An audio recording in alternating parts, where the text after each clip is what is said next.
And we are live. Welcome to another episode of Unscripted, and I have a great pleasure to introduce Jason Slagle. Thank you very much for joining me. We were geeking out on some of the podcast equipment, and I'm so excited to have you. I've watched some of your content online, and you're definitely one of the top contributors to the space. Why don't we kind of walk, for the people who are not familiar with what you do and how you became a cybersecurity professional, maybe walk us through kind of the memory lane in terms of how you get started. Oh, okay. So my name is Jason Slagle. I'm the president of CNWR Inc. We are a managed service provider, which is not a thing you want to say when you're in the security space. Interestingly enough, I think kind of had a really long journey to get here. I've been a computer nerd basically my entire life, right? I'm 42 now, not afraid to admit it, and I'm apparently the answer to the life of the universe and everything at this age. So go all the way back to like the 1996, 1997 old IRC days. For many, many years, I ran a Delnet IRC server, and I headed their K-Lines and exploits team. I'm one of the authors of the Delnet IRC daemon. So just kind of over the years had to deal with these script kiddies that were launching, like 10 gigabit denial of service attacks back when 10 gigabits was like an amount of bandwidth that would actually knock stuff down. Like these days, 10 gigabits, they're like, nothing, they swat it off. But just kind of stuck with it. I've held almost every job in IT at this point, other than a Windows Server administrator. Somehow I've escaped that. So kind of leaned into the security aspect of things a couple years ago. Especially in our space, in the managed service space, I feel like both managed service providers and the vendors that support us sometimes drop the ball as far as security goes, and it leaves hundreds and thousands of small, medium businesses that just honestly don't know any better, unprotected. So one of the things that I'm trying to do is raise the voice and kind of be an advocate for all of those little companies that rely on people like managed service providers to protect them. So, Jason, let's double click on a couple of things. What made you? So you were started kind of as a kind of network engineer. You got very technical, and then I think by design you had to become proficient in cybersecurity, right? Yes. When maybe even before it was called cybersecurity, it was called IT security at the time. Yeah. Do you remember kind of the first project or first things you kind of encountered that were wrong and you had to fix? I'm just curious what those were. Oh, I mean, that goes was back. It access control? Was it Linux that goes back permissions? A long time. Yeah, it's it used to be for a long time. You naively turn SE Linux off, and you're like, this thing's like it's just the pain in the butt factor, right? It's not like this tool sucks. It's really hard. It makes my job hard. And then at some point or another, you're like, you know what? I probably ought to have that on, and you start going back through and start actually making the rules around it to do that. I mean, that's probably it. I mean, even going back to the days of, back in my old IRC days, just seeing the number of just horribly misconfigured university, they were almost always university proxies and stuff that these threat actors back then, I mean, we didn't even call them threat actors, we called them script kiddies, that these threat actors were using to compromise or to basically bounce an IRC. It's, you kind of got a sense for, man, there's probably something to this, and we at some point or another should start not making this the norm. Yeah, and it's interesting because we start using technology as almost like building the plane while flying it. I think that's how I would describe some of the innovations in technology and how we adopted it. I still remember at some point in time people said, well, the internet, how are we going to make money off it? And then it became more complex. So from the days of the IRC and configuring Windows machines and routers and network switches, now the typical enterprise or even a small business has a tremendous amount of technology associated with them, even if they're not in tech, right? And so the complexity level has really gone through exponentially. And then that's where kind of the MSPs and MSSP come in. Why don't you kind of describe me when for those who are not familiar with the kind of the role and responsibilities for MSP or MSSPs, what is that like? Because we kind of always glance over it, but some people are not familiar with that model. Yeah, I mean, so we take care of in our target market. I mean, I'm in the Toledo, Ohio area, and we on the MSP side of our house, because we do have a more traditional consulting side. But on the MSP side of the house, we target companies that are in the 15 to 150 employee range, right? So they're on the smaller side. And those companies that we service, they tend to not have in-house IT. We do have some co-managed offerings, which is why we play in the space we do, right? At 15 to 150, you probably don't need an in-house IT person. And so we take care of everything, right? We'll liaise with a crappy printer company that's bringing crappy exploitable printers in, right, and try to make them less bad. We liaise with security companies that maybe are bringing in security cameras that are also universally pretty terrible if we don't supply them ourselves. We do all the patching, all the policy. We won't hand you policy, right? We always sit down with the organization and develop policy that describes what we're actually going to do, because that varies organization by organization. But basically, technology-wise, we own it cradle to grave at these smaller companies. And traditionally, these smaller companies may have had somebody who was not IT, but it was doing IT kind of on the side, right? And you're laughing because it's not true. I've encountered a hospital that had quite a few users, and the person who was running IT was a nurse. Yeah. And they were doing the IT job and kind of juggling through that. And does this model still exist from your experience, or are they all kind of moving into the kind of the MSP model? No, it very much still exists. They're, much like MSPs and any other company has maturity levels. Small businesses have maturity levels, and there are a ton of small businesses that just don't value technology, or they view it as a necessary tool. And so, you get office manager, front desk person. The person that's got the most experience using the computer ends up being the impromptu IT guy or gal, and it's that's trouble for us. And sometimes it's just a pure coincidence. It's like, okay, Joe or Joanne, because you kind of show some proficiency in, Microsoft, Word and Outlook, you're now handling our network security as well, or network, is that always the case, or is just, again, this is something that you've seen over and over? No, it's very prevalent in the industry, and you can always tell because, you come in there, they may or may not have a domain, right? Depending on how advanced that person was, they may all be sharing files off of one person's computer and just not even having a domain. Universally, everyone has local administrator access. There's no password policies in place, right? There's no backups, or if there are backups, it's like a USB drive somebody has to swap. It used to be a tape they'd have to change that they never did. Now it's a USB drive they're supposed to unplug once a week that they never unplug. It's not a good situation normally when you walk into that. In what you just described, that kind of threshold of 10 employees to 150, like the SMB is small. I mean, that's the kind of the backbone of the U.S. economy. Yeah. And the security and controls of that backbone is really paramount for the entire industry. Our well-being as a nation. What can we do? And you're obviously you're promoting that, you're advocating for more security, but not a lot of, as you can see, the state of affairs is pretty poor in some of these, depending on, again, the maturity level. But, how do we collectively as cybersecurity professionals can move the needle on that? Do you recommend everybody to just hire an MSSP, or is something they can do just to elevate their posture? It's really, really interesting. I love that question.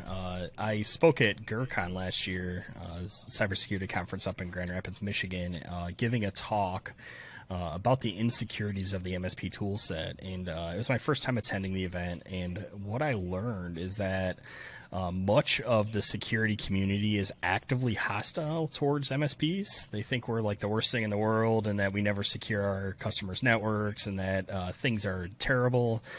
But I ask those people to take a step back and compare even the worst of the MSPs with the nurse that is doing IT.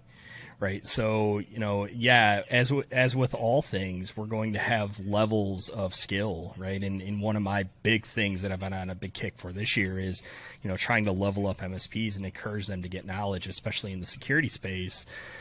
But we even without that, right? Even with some of the lower cost trunk slammers is what we internally refer to them in the industry. Even if you're using one of those, you're still better off. So I think that we need to eliminate some of the stigma in the cybersecurity industry around the term MSP or MSSP, and realize that most of these people they have their best interests of their customers in mind. They just also need to level up their own skill sets, because what worked. I hearkened back to when I ran an IRC server, right? It's like open SMTP was the norm then, right? Like no one put you didn't require passwords, right? Like, and people would occasionally spam off of people, and that's just, it's not okay now, right? You can't, if you can't run an open SMTP server on the internet for more than an hour without somebody dramming millions and millions of emails through it, right? You open RDP to the world and it's not compromised. It's a matter of minutes before it's popped,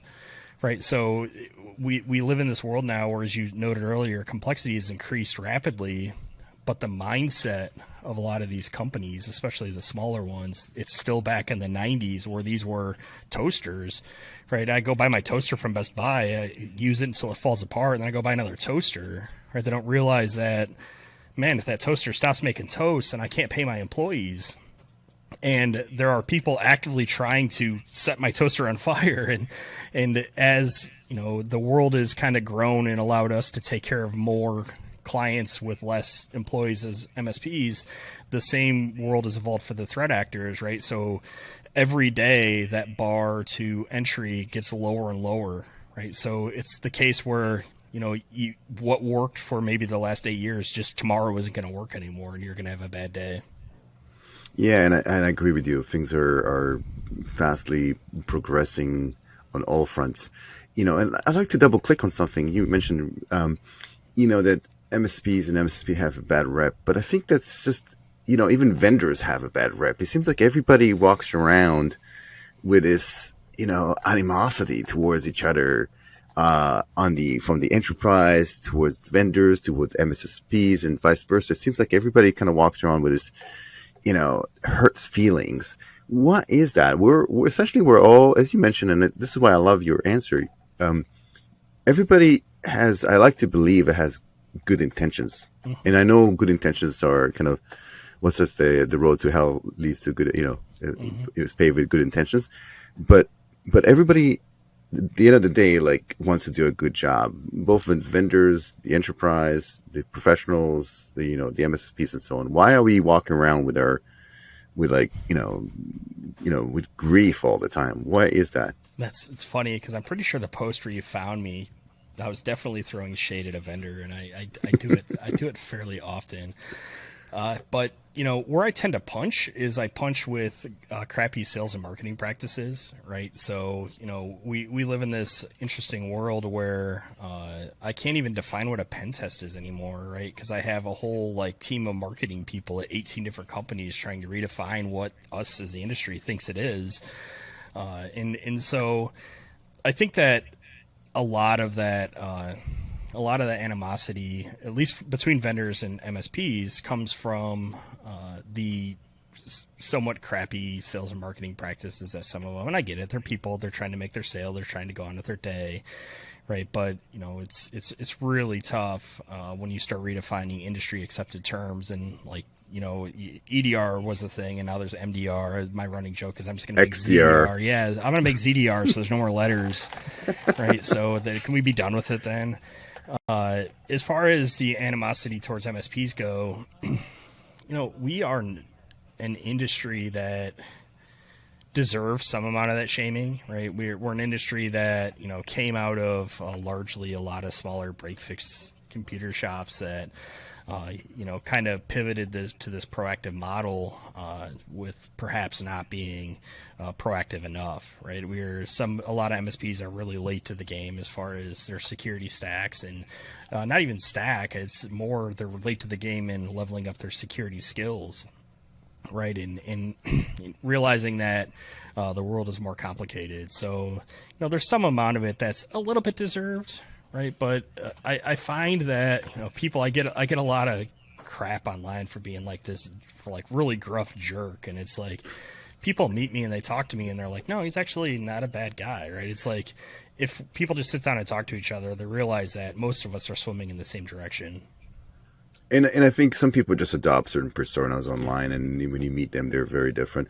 But let me double click also on the fact that there is a problem, I think, in our industry, is the fact that from a product perspective, very few, regulatory, constraints. So, for example, when talking about the toaster, you cannot release a toaster that's going to blow up and burn your house down, but you can deliver software that does kind of almost similar, but in the kind of the bits and bytes world, because there isn't any defined what is an acceptable use in security, right? Yeah, it's even worse than that. With the way the current market is and the way funding is and the entire venture capital model, you're almost required to release a product that you rush to market with a minimal viable product. You're running from seed round to seed round, and they're not those venture capitalists. They're not applauding your additional layers of security. They're applauding the new feature that attracted new users. Right. So until we start to see some level of, audit or compliance around we're not going to fund you unless you pass these minimum standards of security in your product. Until we start seeing something like that, I don't think it's going to change, unfortunately. Yeah. And we've seen even when product manufacturers, they've announced publicly that they were hacked and they've had some major flaws in the product. Insert vendor X here, and it almost like nothing happens. And some of them actually even twist it around and almost like say, well, now we give us an opportunity to become better at what we do and secure our environment better. What's your take on that? Is that still acceptable? Why are we as an industry are just allowing this to business as usual, despite the fact that things are crumbling in some of these companies? Giant sigh there. I have yet to see a company that has had a major security breach that is publicly traded, that has felt it on their balance sheet for more than about a quarter. Right, like even if you look at, I don't know if we name names here, but I'm going to pick on SolarWinds, right? If you look at their pretty big onerous breach, it didn't really hurt them. The stock market, they took a short-term hit and it was back up within no time at all. I don't know what the solution to that is, right? Like we've had a couple of very recent examples where these are startups, and again, startups, they're slow. The journey from a startup to an enterprise is a long one that is largely filled with patching up the holes in the wall that are technical debt that you've left along the way to get to the forefront of your market, right? So some of that takes some amount of time, but I mean, again, without some sort of forcing hand, I don't see it. Like the markets don't care, right? So if the markets don't care, then what other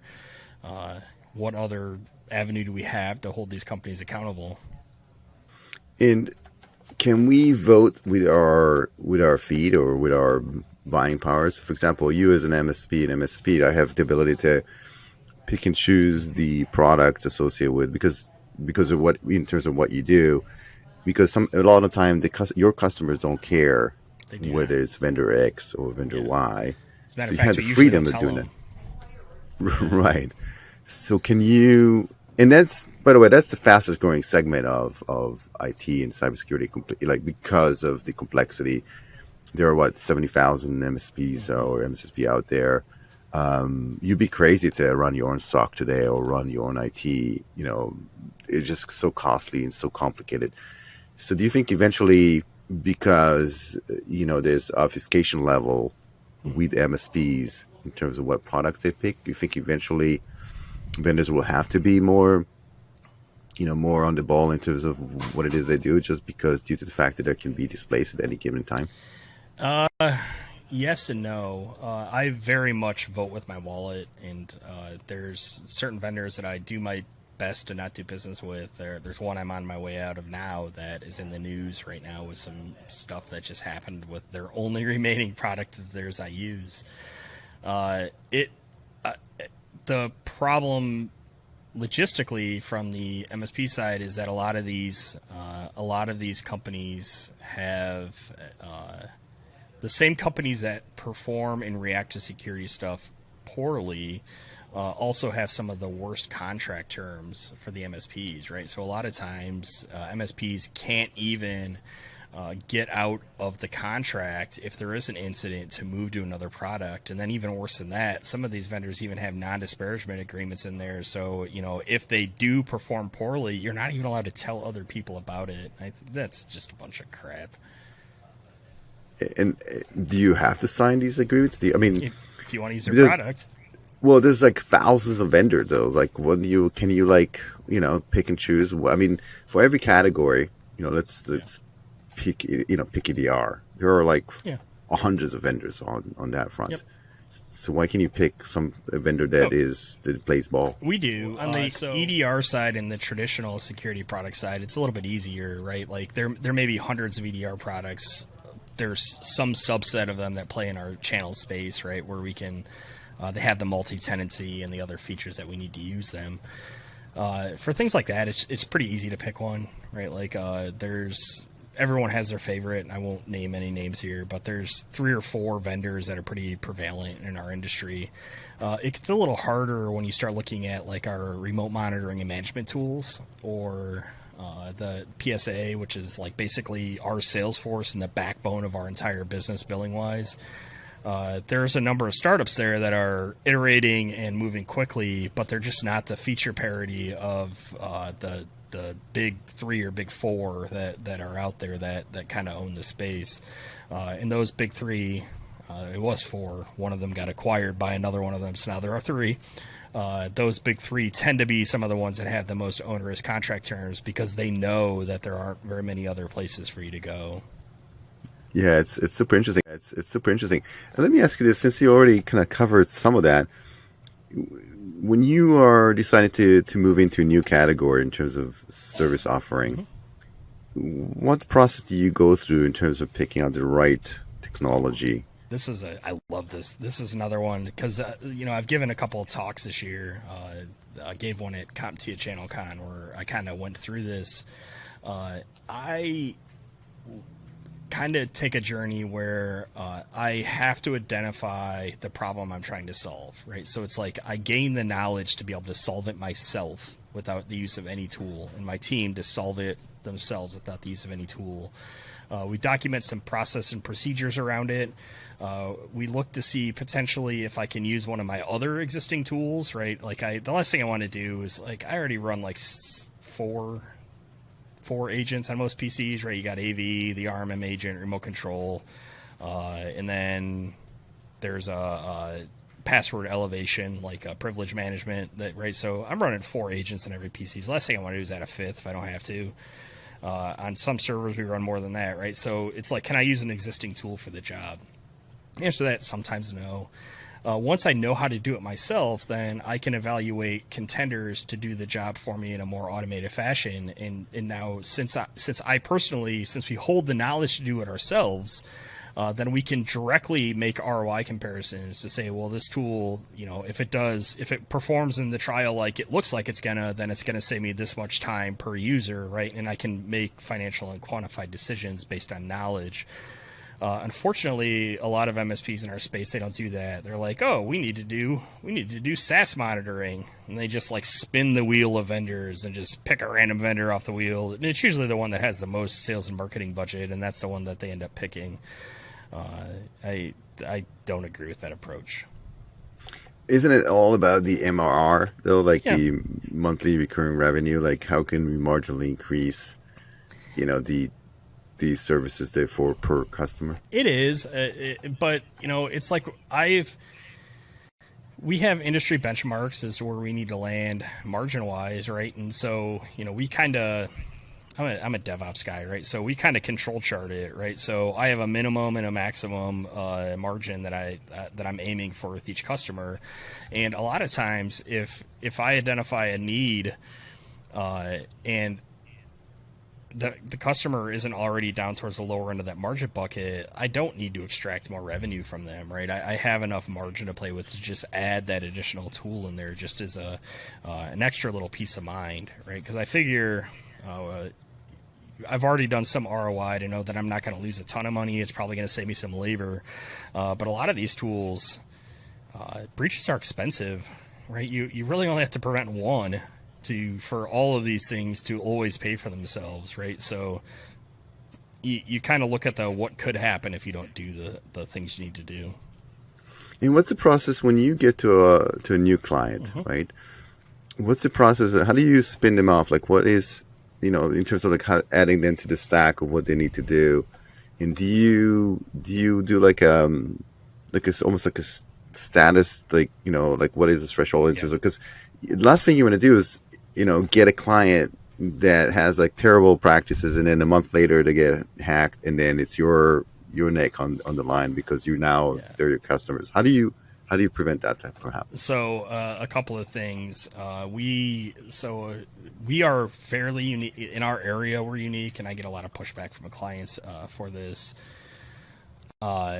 We have an assessment we do, and it's paid, right? Like I'm not like a lot of MSPs do free assessments, but realistically, how much time can they be spending on the thing they're giving away for free, right? So you get like a half hour of a sales guy's time. We do a full cybersecurity / network assessment where we come out and I'm poking at internal, external with Burp Suite and Nessus, right? Like I'm, seeing, it's not a full pen test. I'm not going to try to like hack in and laterally move, but it's like I've identified where vulnerabilities do exist, and sometimes I poke them and see if I can escalate it, right? I just don't laterally move.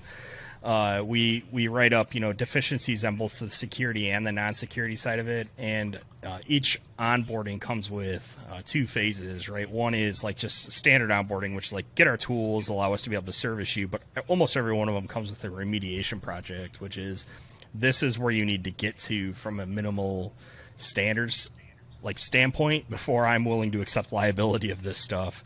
Some of it we do pretty quick, some of it we do over time where we can afford to not break budgets.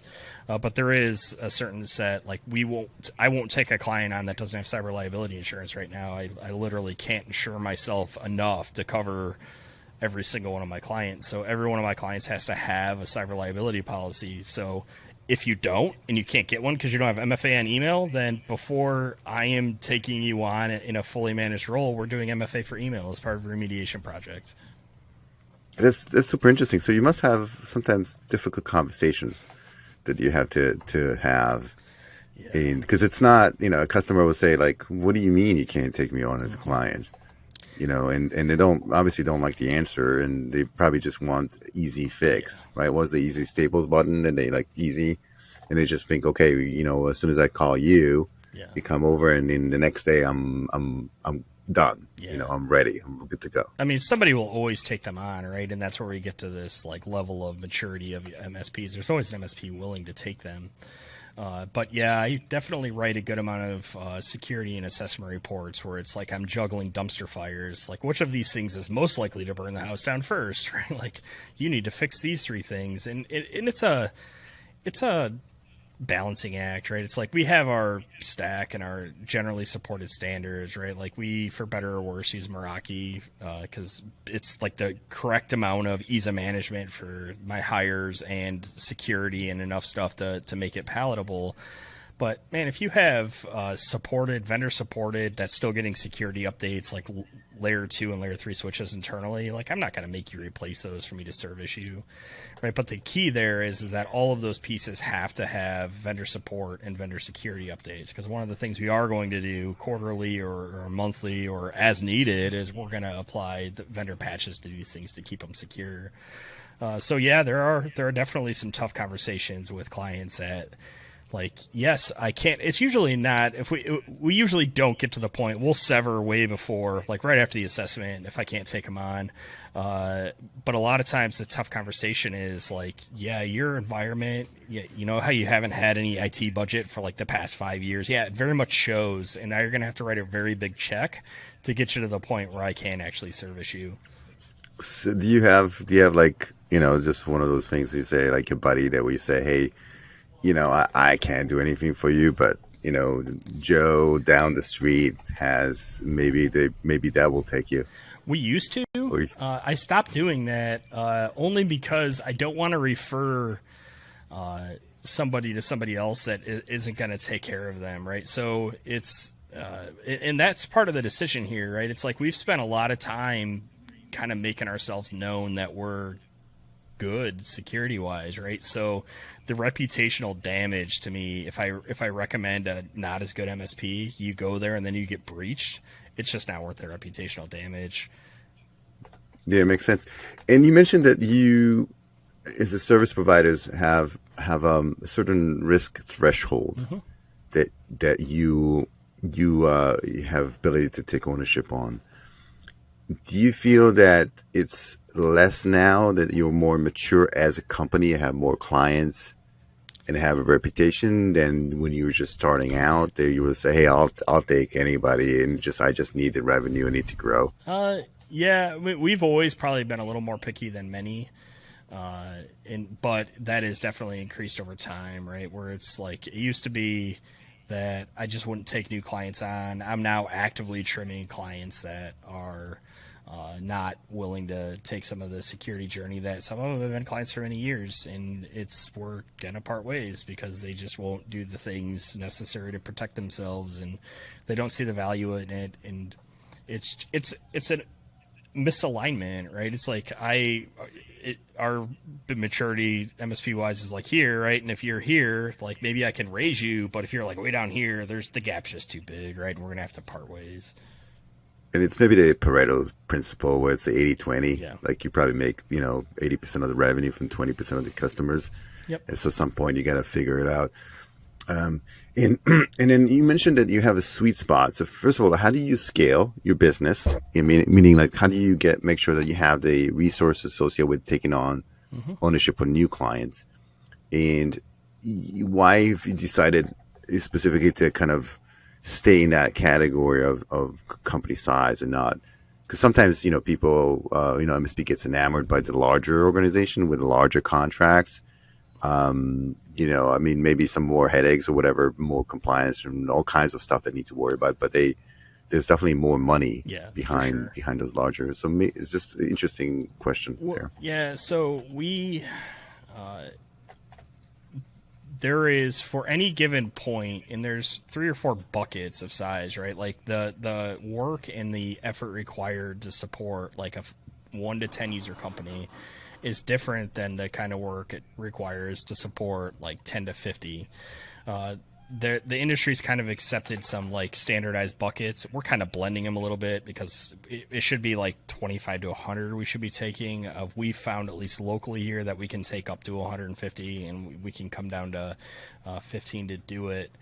And what that largely depends on is what the tooling looks like, right? It's like the tools that I use to support companies, they tend to change a little bit as you get bigger. Like the bigger companies have a lot more complex needs, right? So they require slightly different approaches. Then I'm fighting with things like doing exemption rules all the time instead of my privilege access management platform, and it just doesn't. It doesn't work as well when you fall outside of those ranges. Like it's like we have a very relatively cookie cutter approach, and it's customized where is needed to each client, but we know that most businesses in the 15 to 150 space, they need these things. They need a file server. They're probably running, honestly, QuickBooks or Sage 50, Peachtree, Sage 50, or they've got email needs, right, which are going to end up being Office 365 almost the entire time, unless they're a school, in which case it's Google. They're right, and they have a single line of business app, and that's it, right? That powers their entire business. When you start talking about, like a 500 person manufacturing firm, I'm in Toledo, Ohio, we're manufacturing, right? Now they've got a real accounting system, right? They're running Epicor, or maybe they've got SAP, or right, they're running one of the big ERP CRM platforms that now you have to try to manage and maintain. They've got multiple needs for file storage that are a lot more complex, right? It's not undoable. It's just a different set of tooling and skills that you need to acquire. And the largest share of my cost per client is labor, right? So as soon as you fall outside of that bucket where things work well, my labor costs go up quickly, right? Because now I don't have the tooling in place to automate it, so we're going to have to do it all manually. So there are some pretty industry accepted numbers as far as I should be spending about 33% of my revenue on staff, right? And so when you start to scale outside of those, brackets that I've made, I can tell that my staffing costs go up based on the revenue. So, we just kind of tuned ourselves to fit into that little notch, and there's plenty of those here. So that's where we've kind of landed. Yeah. And it's interesting you mentioned manufacturing. It seems like there's no escape right now from becoming a high tech, or, this just, even if you manufacture widgets, you potentially falls under CMMC or some other regulatory.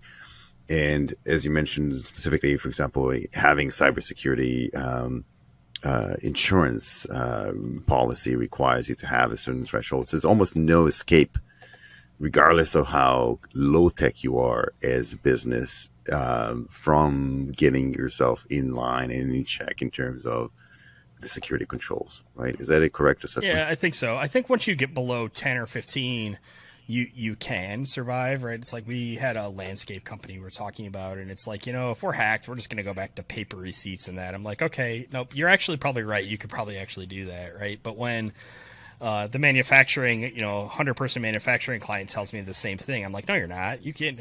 So we'll start here. How are you going to pay your employees?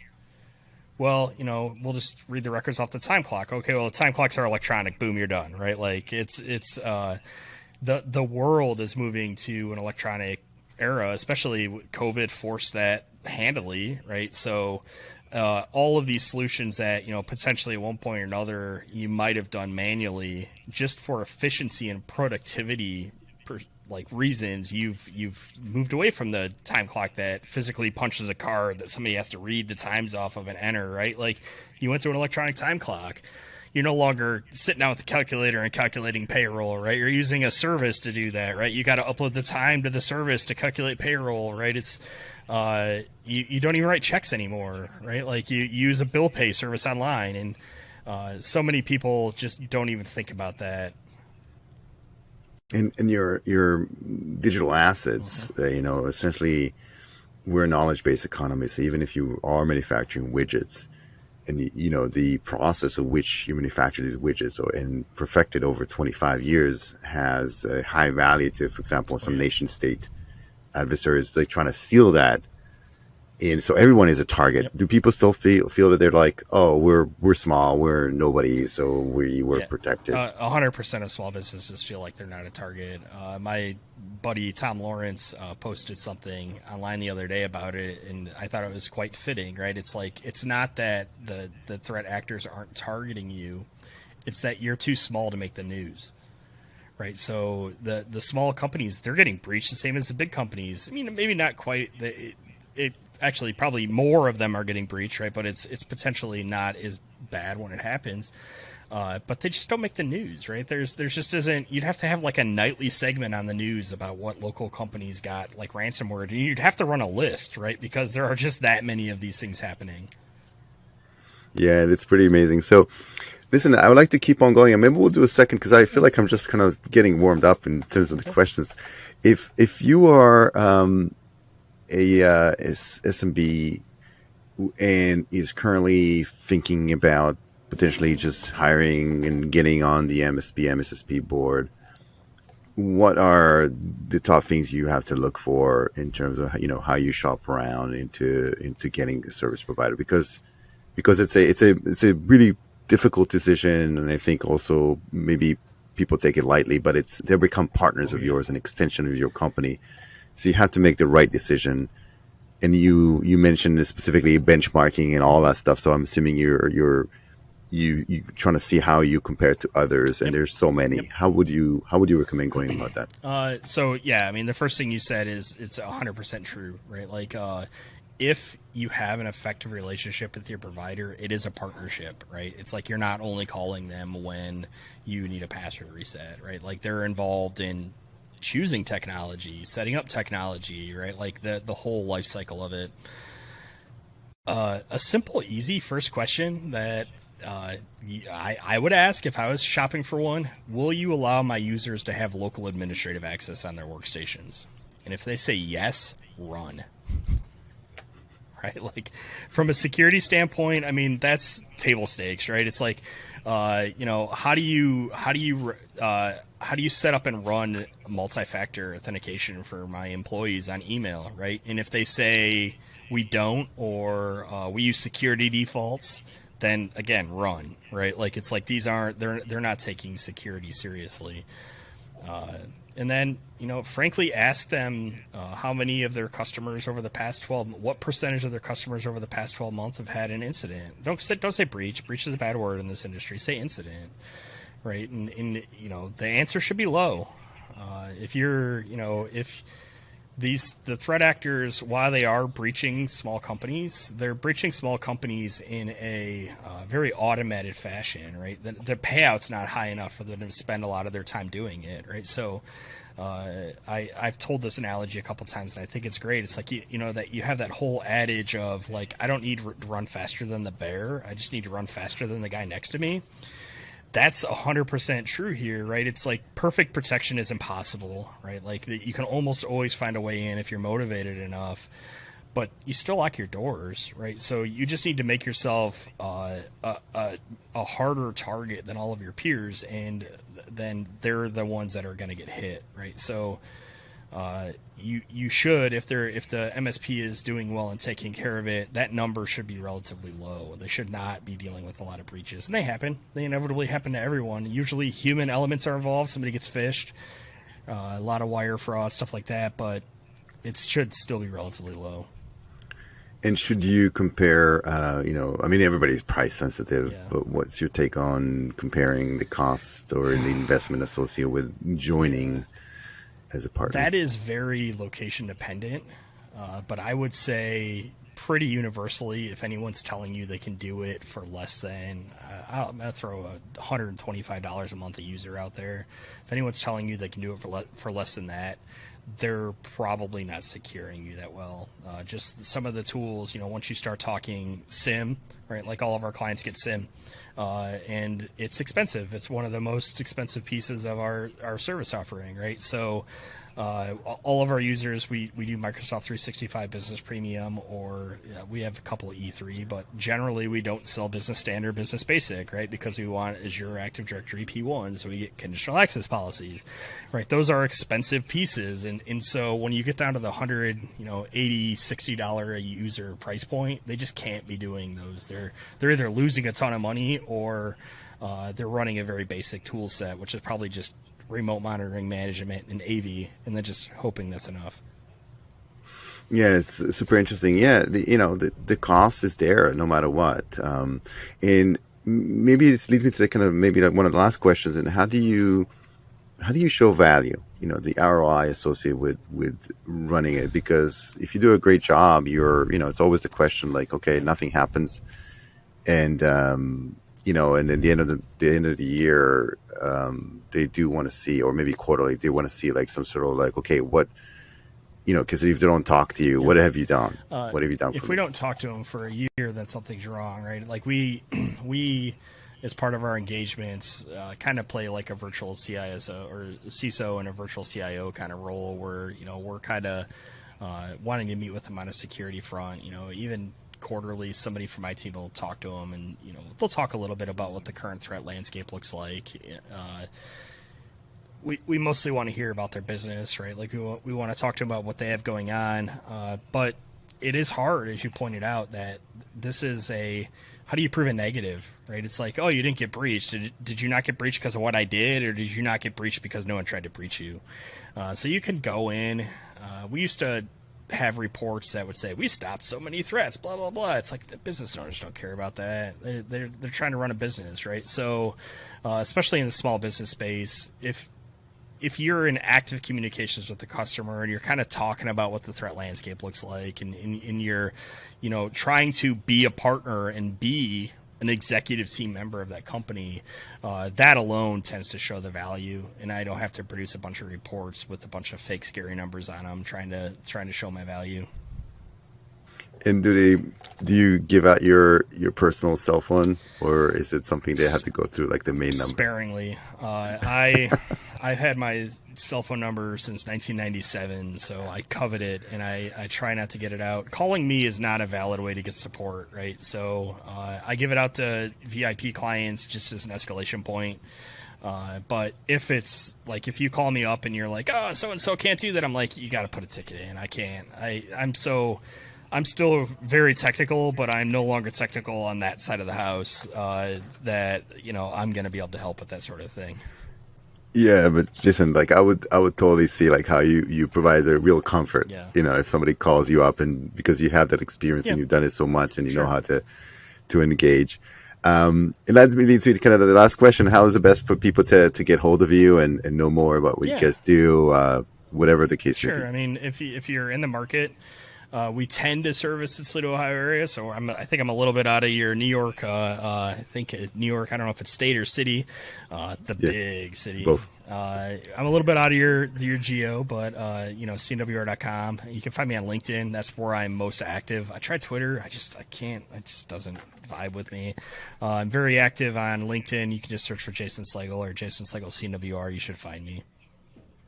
Awesome. Thank you very much. And again, it's been a real pleasure. The conversation was, I found very, very interesting. Love to maybe like dig a little bit more in some of the topics is related to MSSPs, but maybe some other time. But until then, thank you very much for joining me today. Much appreciated. Thanks for all for joining, and stay safe online as well as offline. Yeah, no worries. Thank you, Jason.